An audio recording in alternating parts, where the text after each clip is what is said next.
வணக்கம். மாலை முரசு செய்திகளை விரிவாக பார்ப்பதற்கு முன் தலைப்புச் செய்திகளை பார்க்கலாம். கரூரில் இன்று காலை 11:30 மணிக்கு நடைபெறும் மக்கள் சந்திப்பு நிகழ்ச்சியில் பங்கேற்கிறார் முதலமைச்சர் விஜய். கரூர் கூட்ட நெரிசலில் சிக்கி உயிரிழந்தவர்களின் குடும்பத்தினர் 32 பேருக்கு கருணை அடிப்படையில் பணி ஆணை வழங்குகிறார்.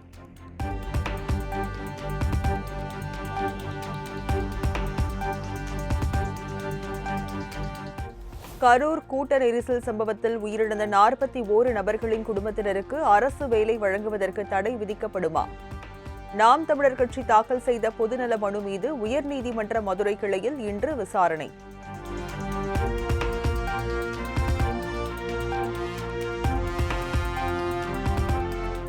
கரூரில் முதலமைச்சர் விஜய் பங்கேற்கும் மக்கள் சந்திப்பு ஏற்பாடுகள் குறித்து அமைச்சர் ஆதவ் அர்ஜுனா நேரில் ஆய்வு. கூட்ட நெரிசலில் காயமடைந்தவர்களை கண்டுகொள்ளவில்லை என்ற கருத்தை சிலர் பரப்பி வருகிறார்கள் என குற்றச்சாட்டு. தமிழக வெற்றி கழகத்திலிருந்து கொடுக்கப்படும்.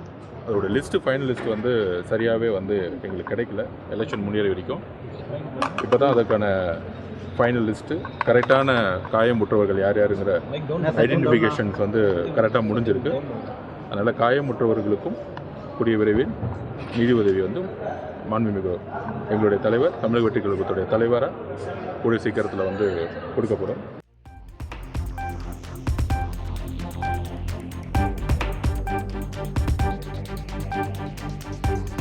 சென்னையின் அண்ணா சாலை, 1000 விளக்கு, சைதாப்பேட்டை உள்ளிட்ட இடங்களில் திடீர் மழை. புறநகர் பகுதிகளான ஆவடி, அம்பத்தூர், செங்குன்றம், பல்லாவரம், தாம்பரம் உள்ளிட்ட இடங்களிலும் மழை.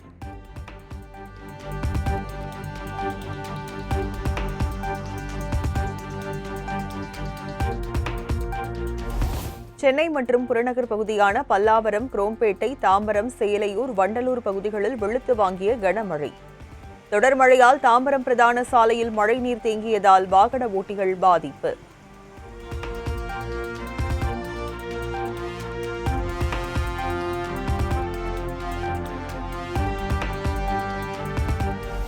செங்கல்பட்டில் சுமார் 1 மணி நேரம் வெளுத்து வாங்கிய கனமழை. சாலைகளில் கழிவு நீருடன் தேங்கிய மழை நீரால் வாகன ஓட்டிகள் அவதி.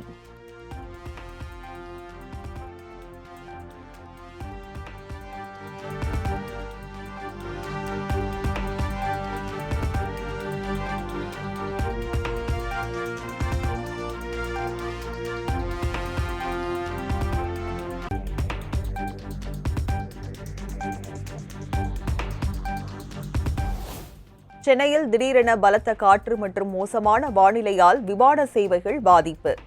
ஷீரடி, திருச்சி, கண்ணூர் உள்பட 10 விமானங்கள் தரையிறங்க முடியாமல் வானில் வட்டமடித்ததால் பயணிகள் அச்சம்.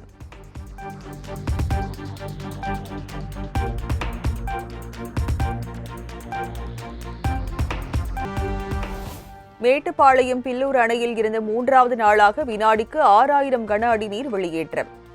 அணையில் இருந்து அதிகப்படியான தண்ணீர் திறக்கப்படுவதால் பவானி ஆற்றில் திடீர் வெள்ளப்பெருக்கு.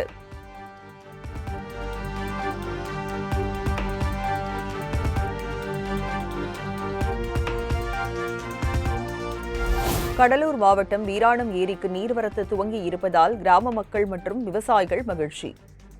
கீழணையில் இருந்து வடவாறு மூலமாக பல மாதங்களுக்கு பிறகு 1000 கன அடிக்கு மேல் தண்ணீர் திறப்பு.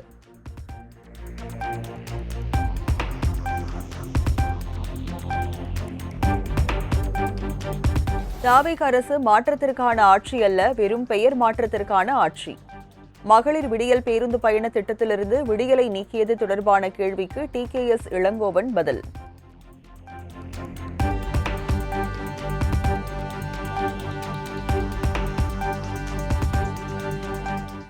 மகளிர் விடியல் பயணம் திட்டத்தின் பெயரில் விடியல் என்பதை நீக்கிய தாவேக அரசுக்கு முன்னாள் அமைச்சர் தங்கம் தென்னரசு கண்டனம். பெயரை மாற்றலாம், வரலாற்றை மாற்ற முடியாது என எக்ஸ் பதிவு.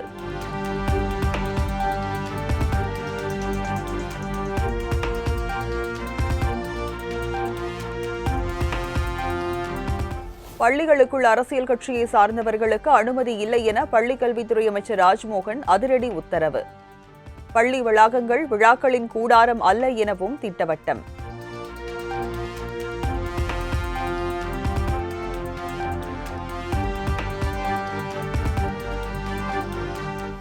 எம்எல்ஏக்களை விலைக்கு வாங்குவதில் மட்டும் கவனம் செலுத்துவதை விட்டுவிட்டு கர்நாடகாவிடமிருந்து நமக்கு வரவேண்டிய தண்ணீரை வாங்கித் தருவதிலும் முதலமைச்சர் விஜய் கவனம் செலுத்துவாரா? நீர் வேண்டும் என தமிழக அரசு தரப்பில் யாரும் கேட்கவில்லை என கர்நாடக மாநில நீர்ப்பாசன அமைச்சர் ராமலிங்க ரெட்டி தெரிவித்த கருத்துக்கு பதிலடி.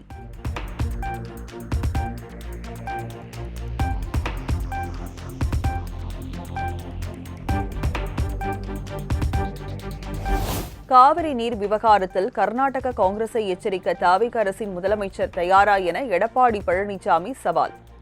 ஜூன் ஜூலையில் கர்நாடகா தமிழகத்திற்கு தர வேண்டிய பங்கு நீரை பெற்றுத்தர முதல்வர் விஜய் நடவடிக்கை எடுக்க வேண்டும் என்றும் வலியுறுத்தல்.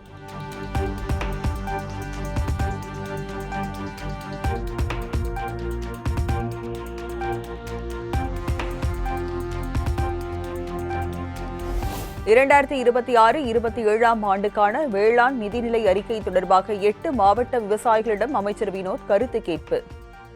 அதிக நிதி ஒதுக்க வேண்டும், தென்பெண்ணை பாலாறு இணைப்பு திட்டத்தை அமல்படுத்த வேண்டும் உள்ளிட்ட பல்வேறு முக்கிய கோரிக்கைகளை வைத்த விவசாயிகள்.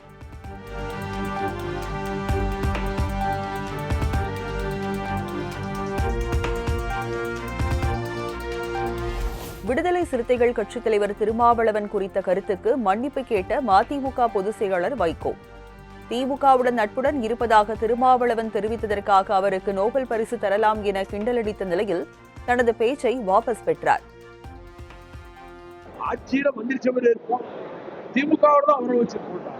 உலகத்திலே கேள்விப்படாத விஷயமா இருக்கு நினைச்சதுனால அந்த வார்த்தையை பயன்படுத்தினேன். அதை இப்ப வித்யா பண்ணிக்கிட்டேன், வருத்தம் தெரிவிச்சுட்டேன். அவர் நல்ல தலைவர், அவரை இவ்வளவு காலம் நான் ஊக்குவித்து வந்திருக்கேன், இனியும் ஊக்குவி.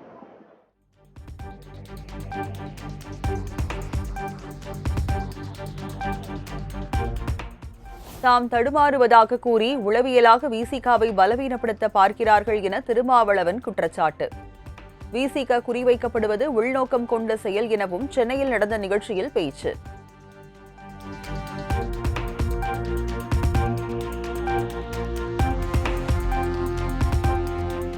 தமிழ்நாட்டில் மக்கள் தொகை கணக்கெடுப்பு பணிகள் சுமூகமாக நடைபெறுவதற்காக அதிகாரிகள் மற்றும் ஊழியர்களின் இடமாற்றங்களுக்கு தடை. ஆகஸ்ட் 31 வரை தடை விதித்து அரசாணை வெளியிட்டது தமிழக அரசு.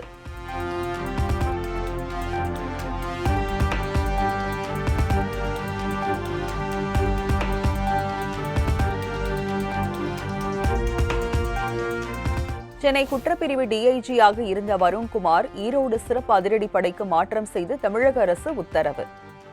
சென்னை குற்றப்பிரிவு டிஐஜியாக விக்ரமன் IPS, பள்ளிக்கரணை தாம்பரம் துணை ஆணையராக ரகுபதி ஆகியோர் நியமனம்.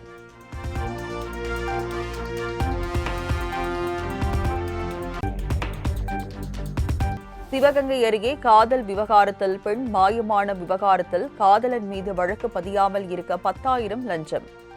முதல் தவணையாக ரூபாய் 3,000 லஞ்சம் வாங்கும் போது கையும் களவுமாக சிக்கிய காவல் சார்பு ஆய்வாளர்.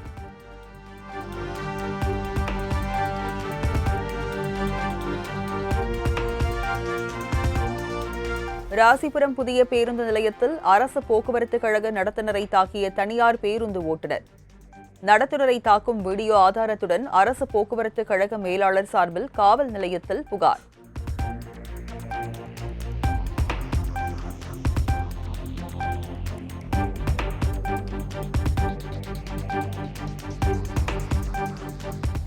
கரூர் அருகே அடுத்தடுத்த வீடுகளின் பூட்டை உடைத்து 18 சவரன் தங்க நகை மற்றும் 16 லட்சம் ரொக்கம் கொள்ளை. வீட்டின் உரிமையாளர்கள் வெளியே சென்றிருந்த நேரத்தில் மாடி வழியாக புகுந்து பீரோவை உடைத்த கொள்ளையர்கள் கைவரிசை.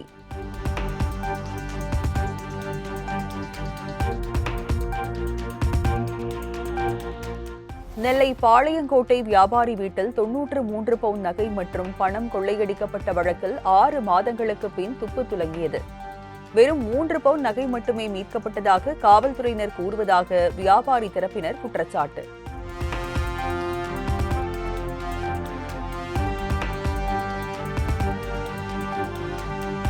கன்னியாகுமரி மாவட்டம் மயிலாடு அருகே கல் சிற்ப தொழிலாளி மீது தாக்குதல் நடத்தியதாக 2 இளைஞர்கள் கைது. புகாரில் தொடர்புடைய தாவேகா பேரூர் கழக செயலாளர் விஜய் உட்பட 7 பேர் தலைமறைவு. 5 கிராமம் போலீசார் விசாரணை.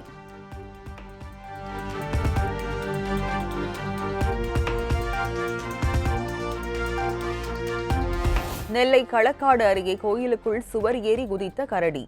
சிசிடிவியில் பதிவான காட்சி வைரலாகி வருவதால் பொதுமக்கள் பக்தர்கள் அச்சம்.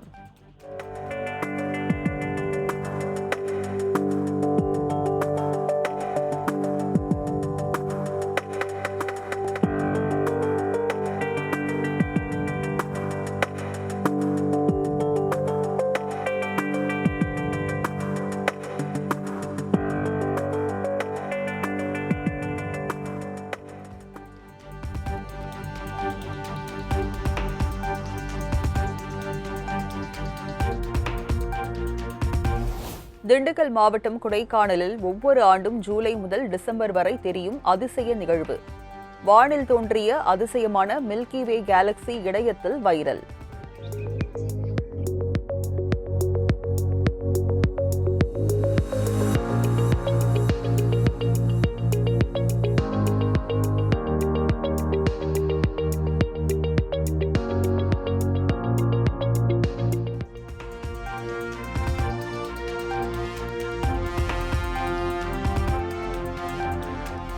திண்டுக்கல் சின்னாளப்பட்டி அருகே ஆரியநெல்லூரில் கோவில் திருவிழா நடத்துவதற்கு இரு தரப்பினரிடையே கருத்து வேறுபாடு. திருவிழாவிற்கு நடப்பட்ட முகூர்த்த காலை அப்புறப்படுத்திய வருவாய்த்துறையினர் பதற்றத்தை தணிக்க போலீசார் குவிப்பு.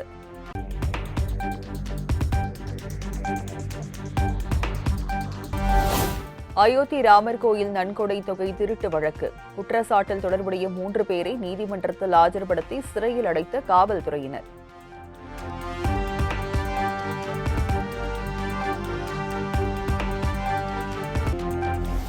ஆஸ்திரேலியாவின் மெல்பர்ன் நகரில் இந்திய வம்சாவளியினர் இடையே தமிழில் வணக்கம் என கூறி உரையை தொடங்கிய பிரதமர் மோடி. நிகழ்ச்சிக்கு வருகை தந்த ஆஸ்திரேலிய பிரதமர் ஆல்பனீஸ் மற்றும் பிரதமர் மோடிக்கு ஆயிரக்கணக்கானோர் உற்சாக வரவேற்பு. வணக்கம் மெல்பர்ன்.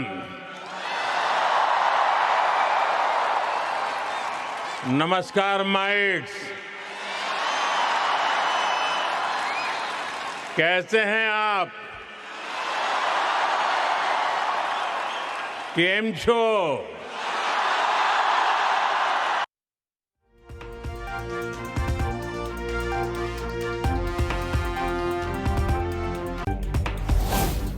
இந்தியர்களின் இதயங்களை கவர்ந்தவர் ஆஸ்திரேலிய பிரதமர் ஆல்பனீஸ். பிரதமர் மோடியின் வேண்டுகோளை ஏற்று ஆஸ்திரேலிய பிரதமருக்காக கைபேசிகளை ஒளிர செய்து இந்திய வம்சாவளியினர் மரியாதை.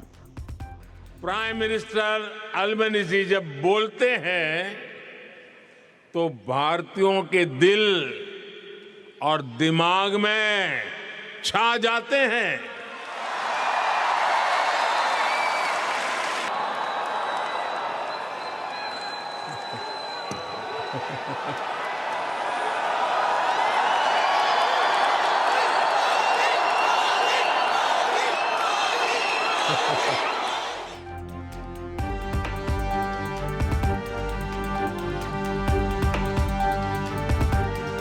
விளையாட்டுத் துறையில் இந்தியா ஆஸ்திரேலியா இடையேயான நல்லுறவு இனிவரும் காலங்களில் மேலும் விரிவடையும். 2030 காமன்வெல்த் போட்டிகளை இந்தியா நடத்த உள்ளதாகவும் 2036 ஒலிம்பிக் போட்டிகளை நடத்தும் போட்டியாளராக இந்தியா திகழ்கிறது என்றும் பிரதமர் மோடி பெருமிதம்.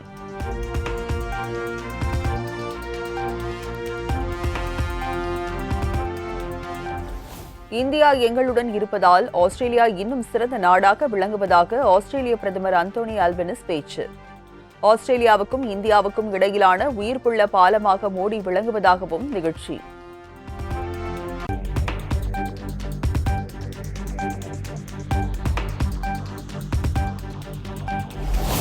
ஆஸ்திரேலியாவின் மெல்பர்ன் நகரின் மார்வெல் மைதானத்தில் வெளிநாடு வாழ் இந்தியர்கள் முன்னிலையில் பேச்சு. பிரதமர் நரேந்திர மோடியின் வேண்டுகோளுக்கிணங்க இந்தியர்கள் பிளாஷ் லைட்டுகளை ஒளிர செய்து வரவேற்பு.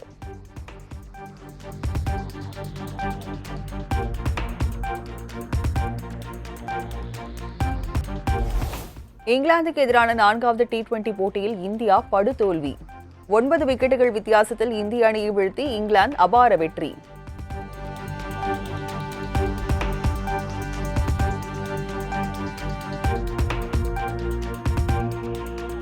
கிராண்ட்ஸ்லாம் போட்டிகளில் ஒன்றான விம்பிள்டன் டென்னிஸ் போட்டி விறுவிறுப்பு.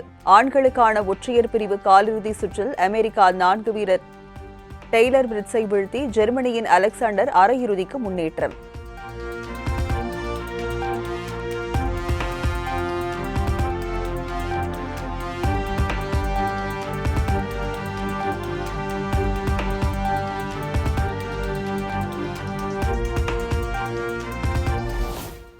2026 உலகக்கோப்பை கால்பந்து தொடரின் காலிறுதிப் போட்டி. மொராக்கோவை 2-0 என்ற கோல் கணக்கில் வீழ்த்தி பிரான்ஸ் அணி அரையிறுதிக்கு முன்னேறியது.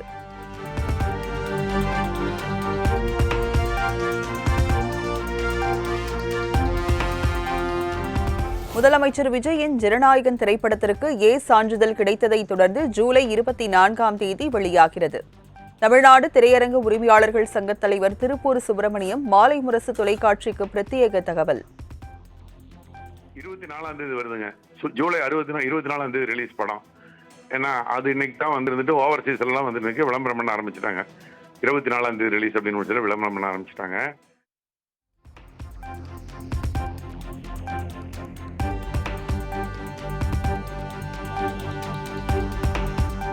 லிங்குசாமி இயக்கத்தில் மாதவன் மீரா ஜாஸ்மின் நடிப்பில் 2002ஆம் ஆண்டு வெளியான ரன் திரைப்படம் இன்று ரீ-ரிலீஸ். மாதவன் மீரா ஜாஸ்மினின் காதல் காட்சிகள், விவேக் நகைச்சுவை காட்சிகளை திரையரங்குகளில் காண ரசிகர்கள் ஆவல்.